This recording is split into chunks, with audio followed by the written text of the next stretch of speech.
Don't miss any content. Don't forget to subscribe and click the notification bell. Hey guys, welcome back to Sahara Football.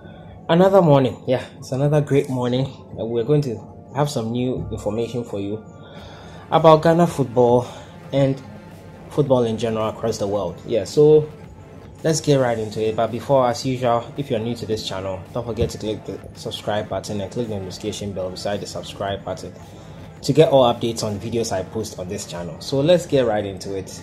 Today I'll start off with former Black Stars player Michael Essien. We all remember Michael Essien when he was with the Black Stars in 2014. I think we all remember the World Cup in 2014. He and along with Özil and Kevin Prince were accused of sabotaging.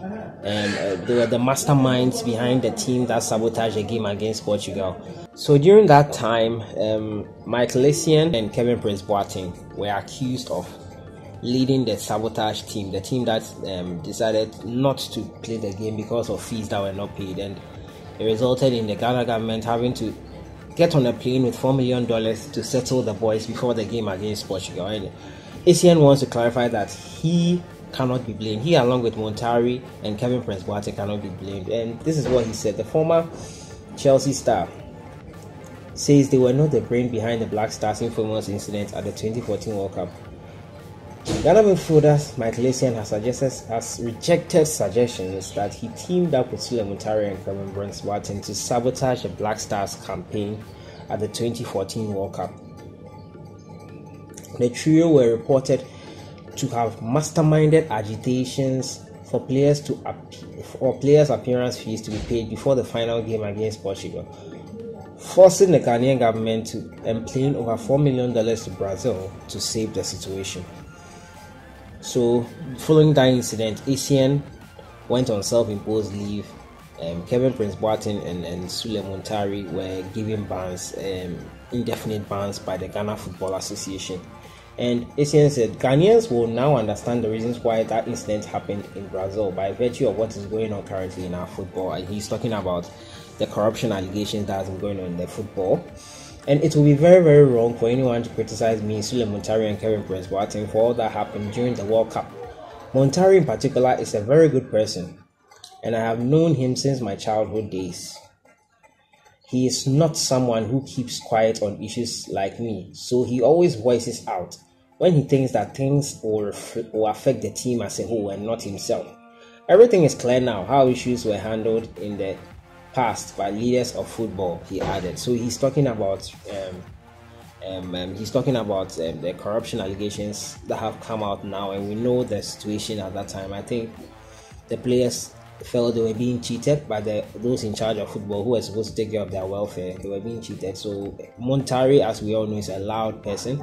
He will make his opinions known if he feels he's being cheated. So that is what Essien is saying. Essien also praised Stephen Appiah for his leadership qualities and says he's the best teammate at the national level alongside Montari. So that's Essien's favorite two people. So my best playmate was in the national team was Stephen Appiah. Appiah was a unifier. Through his efforts, the country qualified for the first time to the 2006 World Cup, he said. So he praises Stephen Appiah. But I think Michael Essien, he should have said something. But being the personality he is, I think he kept quiet. He was not someone who is loud or anything. But I think after 4 years, he should have said something because everyone really didn't know exactly why the boys did that in Brazil and were accusing people wrongly and all that stuff. It wasn't really something interesting for the Stars at that time. So I move on to my next story. We all know in November this year there will be an African Women's Championship. That's the maiden edition of AFCON for the women, and Ghana is going to host it for the first time. Yes. So, but reports are coming out that the hosts, where we want to host, first it was Accra and Cape Coast, but they want to move it to Kumasi and Tamale. That's what the Football Association in Ghana wants to do now. So the story reads: a letter has been written to the continent's football governing body, CAF, to consider accepting bids to place the venues from both Accra and Kumasi to Cape Coast to Kumasi and Tamale. So, however, reports say CAF inspection team were not satisfied with the progress of work currently ongoing at the Accra Sports Stadium. This has forced government to request a change of venue, placing the Kumasi and Tamale stadiums on standby as alternatives. The Obasi Lenkley Stadium has also been mentioned as another alternative should the distance between Kumasi and Tamale become an issue. South Africa, I'm hearing South Africa have been placed on standby should Ghana not be able to host the tournament. So South Africa will be on standby in case we are unable to be ready for the tournament in November. So Ghana has handed the opportunity to host Africa's women's flagship football competition for the first time in 2 years. The local organizing body committee, headed by Madam Fred Prempe, a few months ago, launched the competition at the Alisa Hotel in Accra. So hopefully Ghana will be able to host it here. And as you know, we'll be covering it for you, Sahara Football. We'll have everything covered for you. So that's for the African Women's Championship. We want to change the venues from Kumasi to Tamale. And South Africa is on standby in case Ghana is not able to host the tournament or be ready in time for the tournament. So we'll move on to the next story. And we all know Mesut Ozil. Yesterday I brought you a story about Mesut Ozil and his retirement from the national team. He has decided to retire from the national team, and following that claim that because of racism and discrimination from the Germans, he decided to retire from the national team or quit the national team. There have been backlashes, there have been responses as you would expect. Now, Bayern president Uli Hoeneß already criticized Ozil on Monday after the Arsenal playmaker announced that he was retiring from German national team. Ozil announced his retirement because he said there was racism and discrimination in the German Football Federation, and because he and İlkay Gündoğan went to take a picture with the Turkish president. Although Ozil has never played for Bayern, the club's president and 1974 World Cup winner, and among the more influential figures in German football, said he wasn't sad to see Ozil go. He said, and I'm quoting him, "I'm glad this nightmare is over. He has been playing crap for years." Wow. His last tackle he won was before the 2014 World Cup, and now he is hiding himself and his poor performances behind this photo. His 35 million followers, that of course do not actually exist in the real world, ensure that Ozil has played exceptionally when he successfully finds his man with a square ball. Wow, those are harsh comments. Ozil was a key player for Germany's golden generation, starting every game for the national team in the major tournament since 2010 and helping to win the 2014 World Cup. But he was dropped for Germany's second game in Russia in the summer after a defeat to Mexico in the opening game. So according to the president of Bayern Munich, he's saying Ozil has not played anything. He's crap.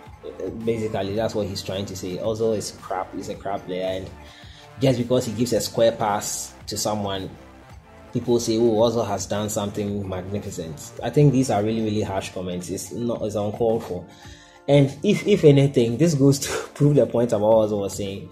If there was no element of truth in this discrimination argument, I don't think comments like this should be coming through. He also said the development in our country is a catastrophe. We should break it down again to what it was, sport and a sporting wheel. Ozil hasn't added anything to the national team for years. And wow. So after this comment from the Bayern president, Ozil's agent, as you know, responded, and he responded very harshly. He said Hoeneß has very conveniently attempted to direct the conversation to football. Yeah. He said in a statement released to Go.com, "You will have noticed that Mesut did not place great focus on football. And anyway, he accepts football-related criticism. The real issue is that, which previously mentioned, the resurgence of racism and indiscriminate scapegoating he has been subjected to." So the topic really here is not about whether Ozil played beautiful football or what. He's talking about the discrimination. So he is trying to deviate.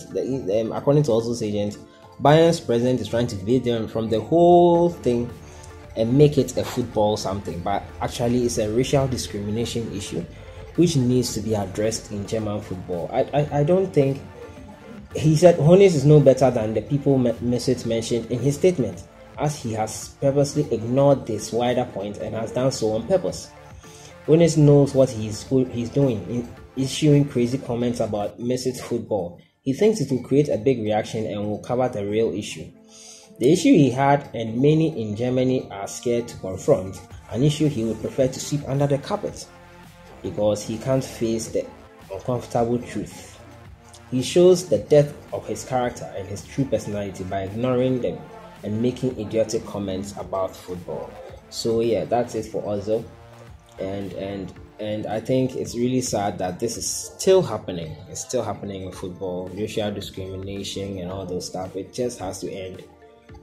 In the end, we are all humans. That is the most important thing. So on that note, guys, that's all I have for you for today. It's been nice coming your way, and I hope you guys like today's news. What do you think about Essien? Essien now coming out to tell us about what happened in 2014 and to host the African Women's Cup of Nations, the maiden edition, and Ozil's comments and what the Bayern president had to say. What do you think about it? Let me know in the comments box. Subscribe to the channel and keep watching. Thank you guys. Don't forget about the program on 10th and 11th of September at the Accra International Conference Center. There will be a lot of dignitaries there, so be sure to pass through. Be sure to pass through if you're in Ghana. If you're in Ghana, yeah, be sure to pass through. To be a very, very nice exhibition. We'll learn a lot. I'll be there. We can meet up there if you want. I'll be there. So yeah,